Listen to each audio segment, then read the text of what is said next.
Hello students, a very good morning. So today let's discuss the sample paper issued by the CBSE and let's see first of all the number of questions that you have to solve and which kind of questions will contain here. So here in general instructions it is given we will have the three sections, section A, B and C. So in section A there will be 25 number of questions in which you have to attempt any of the 20 questions. Section B will have 24 questions. You have to attempt again 20 questions. Section C has 6 questions. Then you have to attempt 5 questions. Then section C is also the case study based questions it will contain. So let's see now the questions one by one here. All questions carry equal marks. So you can just divide 45 number of questions by 35 and you can see how many marks for one question there will be. So here in the first section, let's see, there will be simple MCQ questions. So these are MCQ questions contained from the term 1 syllabus, and for term 1 you will have 7 chapters from electric field and potential to alternating current. So let's see them one by one. The first question is, which of the following is not the property of equipotential surface? So equipotential surface, we know these surfaces are that kind of surface for which the potential is constant or potential is equal over the all of the surface. Means if we will have some kind of this kind of closed surface, then if we will calculate potential here at this point, then at this point then potential will be always same at all these. Like if you will see the body of conductor, that is just like the equipotential surface. Now let's see the properties here. The first property is given, they do not cross each other. So we know already two equipotential surface cannot cross each other, because if they will cross, then that time they will represent at a single point the two directions of or two values of actually potential, and that is not possible because potential is same at everywhere. So first is not simple the option of this one, because this is already correct. We have to just choose which of the property is not correct for the equipotential surface. The second one, let's see, the rate of change of potential with distance on them is 0. So rate of change of potential with distance, we have to see with distance on them is 0. So obviously as equipotential surface has constant potential throughout the surface, then if we will just to calculate the change in potential, so that is 0. So that's why rate of change of potential with distance, that will also be 0 here. So second one is also correct. For the third one, for a uniform electric field, they are concentric spheres. So as all other if you will see in uniform electric field, the equipotential surface are never concentric spheres but are planes exactly to the electric field lines. So as concentric spheres we are obtaining whenever we have point charges, and due to point charges, if you will start to just form the or draw the equipotential surface, then they will be concentric spheres. So it means that this option is not correct for the equipotential surface, and this is our correct option for the question number 1 also. The last one, let's see once more, that is they can be imaginary spheres. So yes, in equipotential surface imaginary spheres can be possible. So the option 1, 3 and 4 are correct. Option 3 is incorrect, and that is the correct option for this question. Next question is 2 point charges 8 coulomb and minus 2 coulomb are located at x is equal to 0 and x is equal to L respectively. So suppose here this is the point x is equal to 0 and this is x is equal to L point we have. Then two charges are represented here, 8q charge and here minus 2q charge we have. Then the point on x-axis at which net electric field is 0 due to these charges is. So we have to find out a point that can on that point electric field can be 0. So to find out this one, suppose this is a point P on which the electric field will be 0. So let me just make it in more clear way. So this is our L, this is x is equal to 0, and this is our suppose point P. and the distance of this point P is x from the charge -2, and from the charge 8q it is at the distance x plus L. So according to our question, the electric field due to first charge, suppose due to the 8q charge, electric field is E1 at point P, then due to -2q charge, if electric field at point P is E2, then E1 plus E2, that should be always 0 here. So to be 0 here, if we will calculate what is the electric field due to first charge, then that will be due to point charge. We know electric field is given by kq upon r square. So k here, q is 8q upon r is x plus L whole square, then plus the second charge is -2q, and again distance is x square, and now it is equal to 0. Now we have to solve this equation, and after solving this one we can find out what will be the value of x. So you will find out value of x is equal to L here after the solution. So it means our last option is correct for this question. Let's see the third question. The electric dipole of moment P is placed parallel to the uniform electric field. The amount of work done in rotating the dipole by 90 degrees. So whenever we will rotate the dipole by 90 degree, means from 0 to 90 actually we are rotating it. So we can use the formula of work done, that is equal to PE cos theta 1 minus of cos theta 2. So if we will use this one, then according to this formula this will be PE cos theta 1 means cos 0 and theta 2 means cos of 90. So as cos 90 is equal to 0, cos 0 is equal to 1, so this will give you value 1, this will 0. So finally the work done is obtained as PE. So second option is correct for our question here.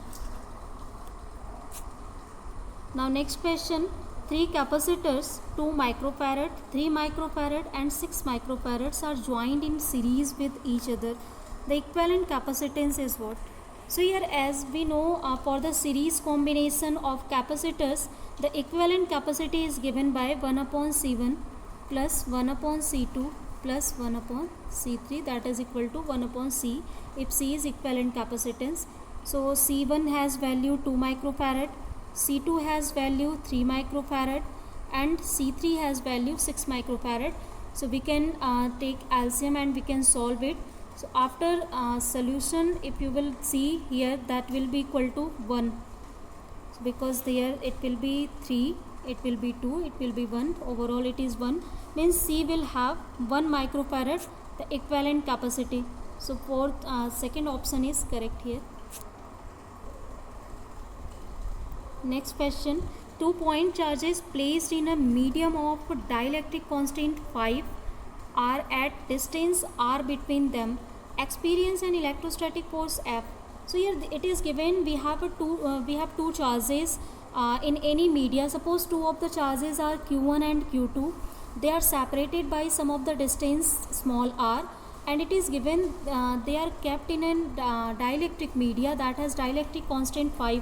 Then it is experiencing a force F, and this force will have value 4 pi k epsilon 0, where k is dielectric constant Q1 Q2 upon r square. So this is our formula now. So just use it.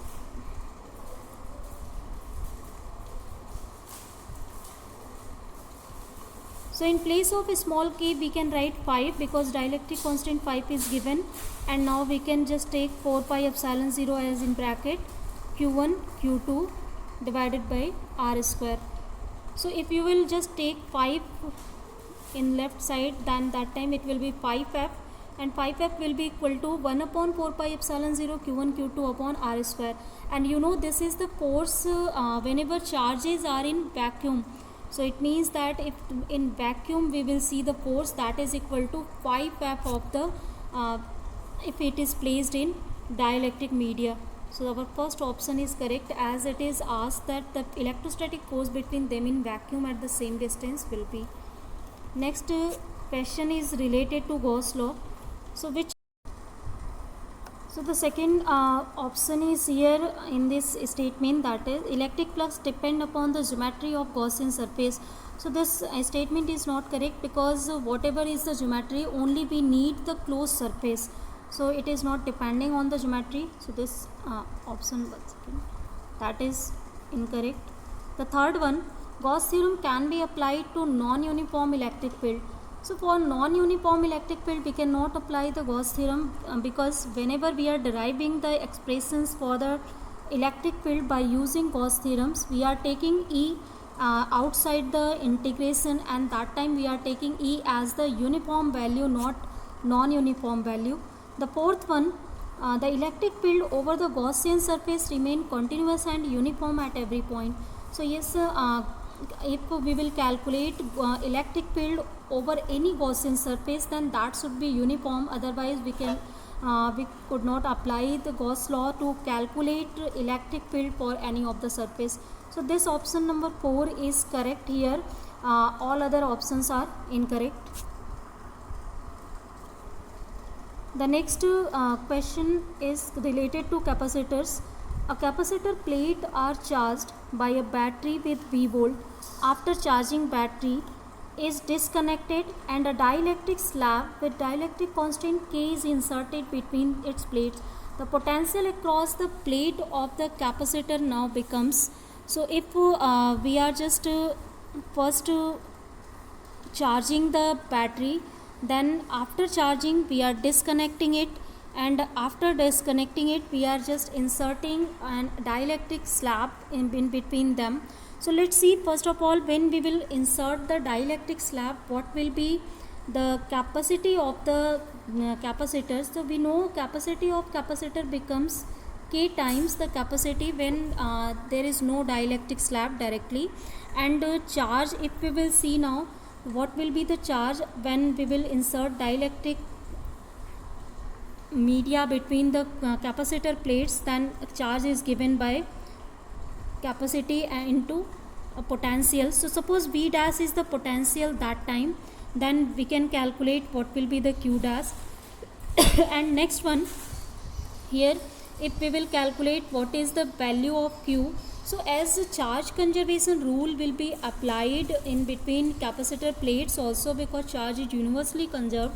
So before you say before inserting dielectric slab, as capacitor was charged and suppose it was charged by the charge Q, then after even inserting the dielectric slab, charge should be same, it should be equal to Q. So it means that Q is equal to C dash V dash, and we can write down Q is equal to, this is now KC V dash, and from here we can calculate what will be the value of V dash. So value of V dash will be equal to Q upon K into C, and Q by C, you know, this is equal to V. Before inserting dielectric slab, if capacity is C, charge is Q, then potential will be Q by C. So V by K is the answer after the inserting dielectric slab. So this is the third option is correct here. The potential across the capacitor plate will now become V by K. Next 8th number question is the best instrument for accurate measurement of EMF of a cell. So here 4 instruments are given: potentiometer, meter bridge, voltmeter, ammeter and voltmeter. So we know meter bridge is used to calculate specific resistance, to verify Ohm's law, to verify law of combinations of resistors, not to calculate the EMF of a cell. Similarly, voltmeter we are not using for the cell, because in cell the internal resistance also appear there, and due to internal resistance lot of errors will be here when we will use voltmeters. Ammeter and voltmeter we cannot use them also. So all these 3 options are incorrect. It means we can use potentiometer, and we know in potentiometer its principle is potential measured is directly proportional to length So it is not depending on the internal resistance, so that's why we can measure accurately the EMF of the cell here. Next question, an electric current is passed through a circuit containing two wires of the same material connected in parallel. If the length and radii of the wires are in the ratio of 3:2 and 2:3. So let's suppose we have the two of the wires that has length L1 and L2.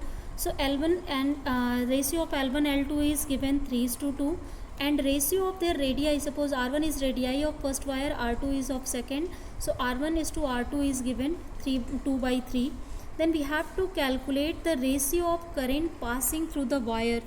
So to calculate it, first let's see what will be the ratio of resistance here for these both wires. So we know resistance is directly proportional to R, or R is equal to rho L by A. So as material for both of the wires are same, so rho will be for them same.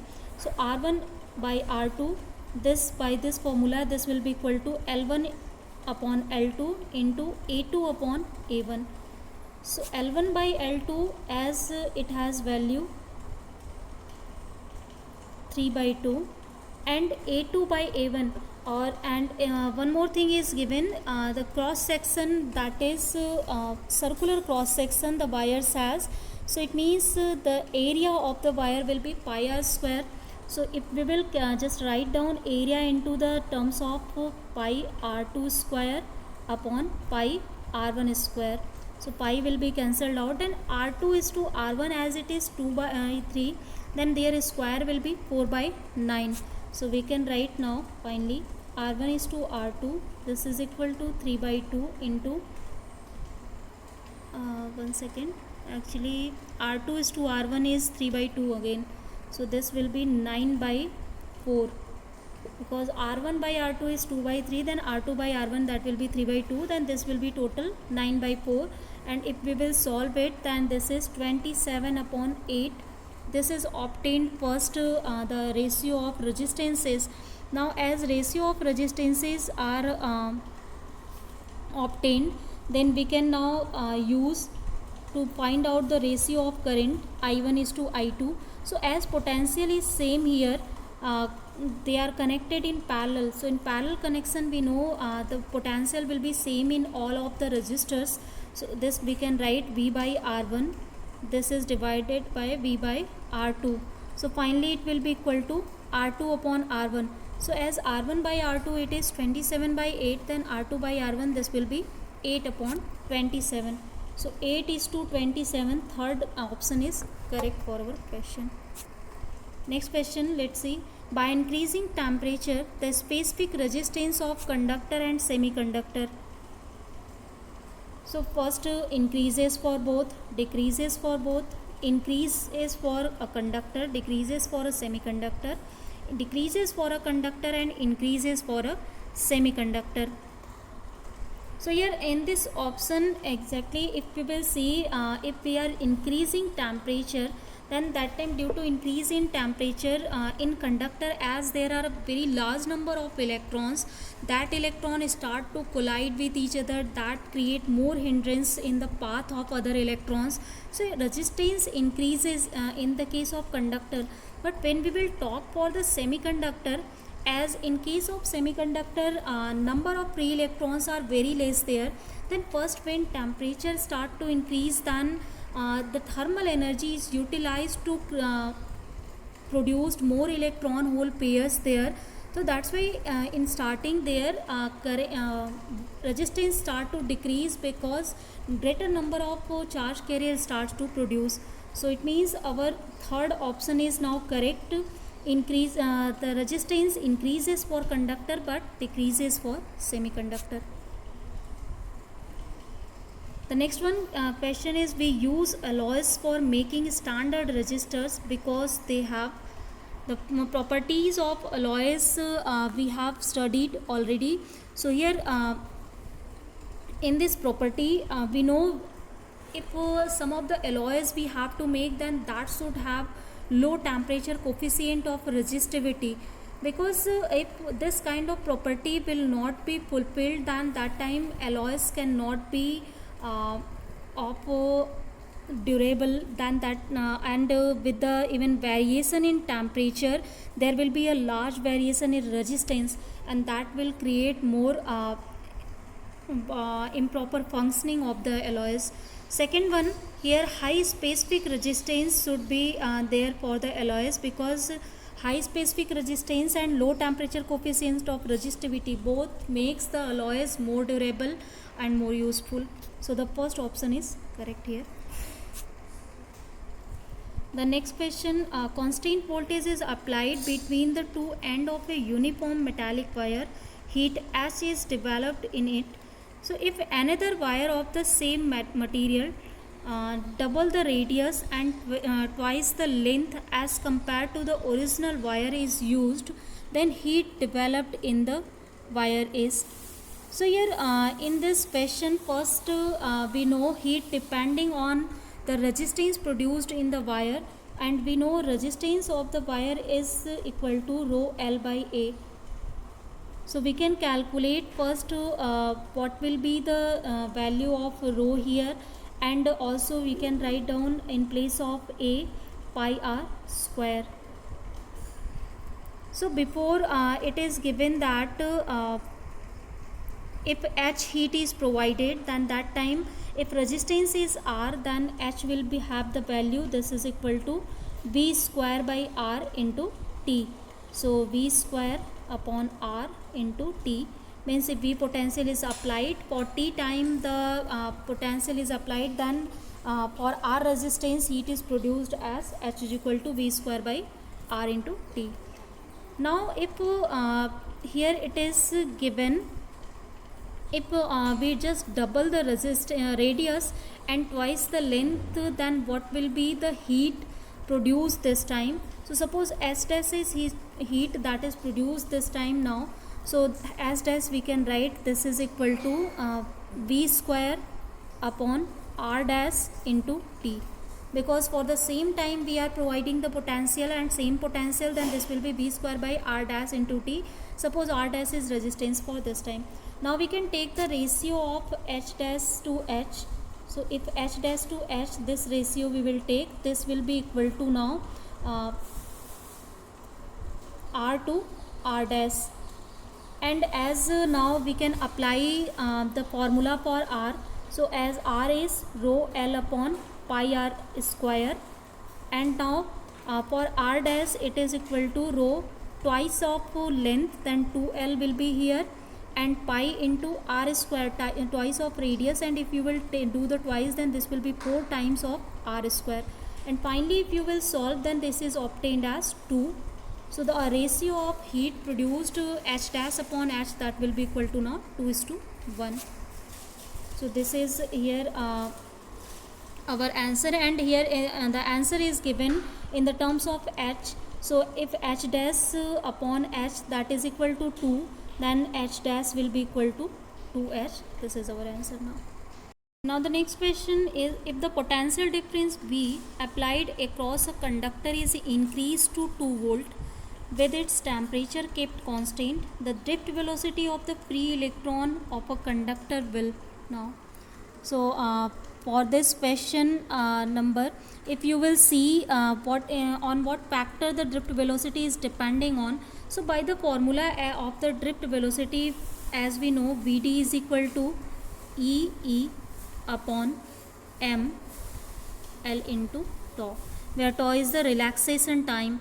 So from here you can see now as temperature is kept constant, so it means that relaxation time will be constant, because relaxation time depends on only temperature, and along with the relaxation event time tau, Em, that will also be constant, because E is the charge and M is the mass of the electron, so that will not change.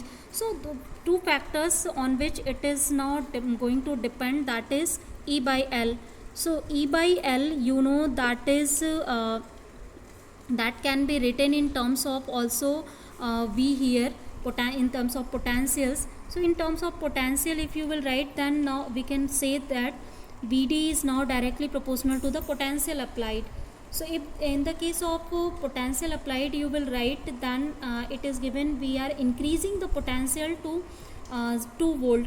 Then if potential is increased to 2 volt, it means that Vd will also be increased to twice times. So here in our option it is given remain the same, becomes half to its previous value, with double of its initial value, and becomes 0. Then as here twice of this one becomes, then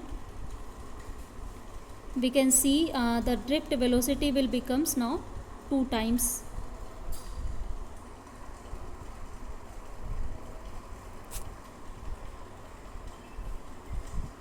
Now the next one.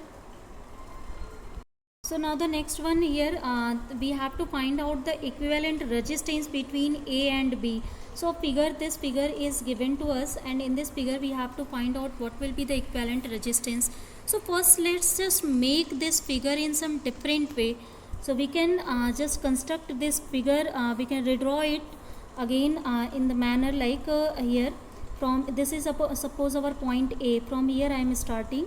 So from point A, wire we have that has resistance 3 ohm. So this is now our 3 ohm resistor that we have connected, and with the help of this 3 ohm resistor, even one 6 ohm resistor is connected in parallel to this one. So here in this way you can see 3 and 6 both are in parallel. So we can make here this one is 6 now, and along with this one again one of the resistor of 30 ohm here 30 ohm, you can see that is connected, and it is also connected to the second and B. So we have connected to the second and B now. Now let's see the next one. Here one 8 ohm resistor that is started from B, it is connected to 3 ohm resistor and 6 ohm resistor. So this is the junction point of 3 and 6 ohm. Then we can make the 8 ohm resistor here. Now we have redraw our circuit that is given in this format. Now you can just solve them by the method of parallel and series combination rules.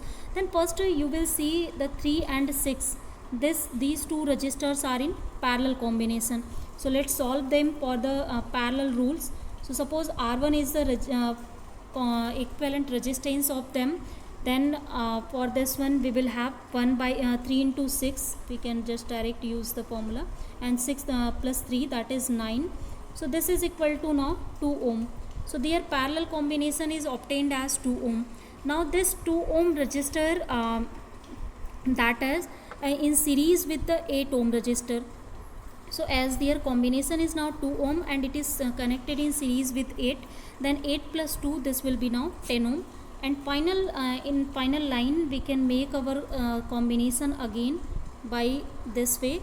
This is our B point, this is A point, this is now 10 ohm resistor. Just a second.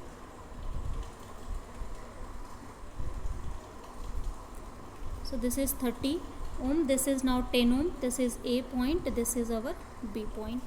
So now again we can see the 10 ohm and 30 ohm resistor both are in parallel combination. So let's see now the final equivalent resistance will be what? This will be 30 into 10 upon 30 plus 10, that is 40. So if we will solve it, this is obtained as 3 by 4, and you can, I think no, actually not 3 by 4, this is obtained as 30 by 4. Now 30 by 4 it is obtained after solution, it will be equal to 7.5 ohm. So here in this option, the option 3 is correct for 7.5 ohm. The next question is here the SI unit of magnetic field intensity.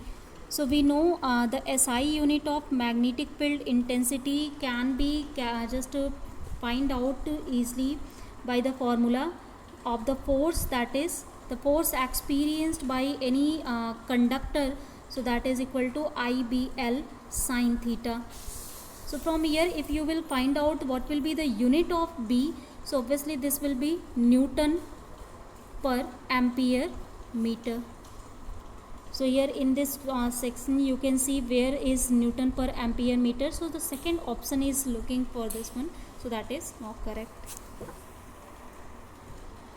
The next one question is the coil of a moving coil galvanometer is wound over a metallic frame in order to. So here as in the construction of moving coil galvanometer, we have seen we are using a rectangular frame, and over that frame a number of coilings we are just doing. So in that coiling, why we are doing that one? So here first option is given reduce hysteresis, second is increase sensitivity, third is increase moment of inertia, fourth is provide electromagnetic damping. So here first, second and third option is not actually relevant for the moving coil galvanometer. The fourth option is relevant because in moving coil galvanometer what we need, whenever the current is detected, the needle attached with the moving coil galvanometer that is rotated, or the suspension wire is rotated, we have to make its come back also in its initial position. So that's why we are providing some of the electromagnetic damping there by just putting some of the core metal. So that's why the metallic frame that we are using to provide the electromagnetic damping. The next one question, two wire of the same length are shaped into a square of side A and a circle of radius R. So if they carry same current, the ratio of their magnetic moments. So as we know, for the magnetic moment, the formula is B is equal to I into A, or NIA exactly is the formula. So here it is given now the into the square of side A and the circle of radius R, if they carry the same current. So if the current is same, then magnetic moments ratio is depending on area only. So M1 actually I had to written here, M1 upon M2, that will be equal to A1 upon A2.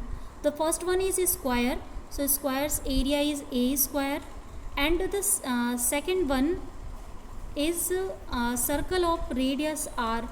So here for the circle this will be now pi r square. So here it is given that they are of same length and they are just made in the same shape, means the volume of them will be now same. So by using the volume concept you can find out what will be the value of A by R here, and by calculating A by R we can find out easily. The option number 3 will be now correct. The pi by 4 is the correct option. So students, today 17 questions we have solved up to now. So in next class let's solve the rest of the problem of sample paper. So for today let's end our class here. Thank you.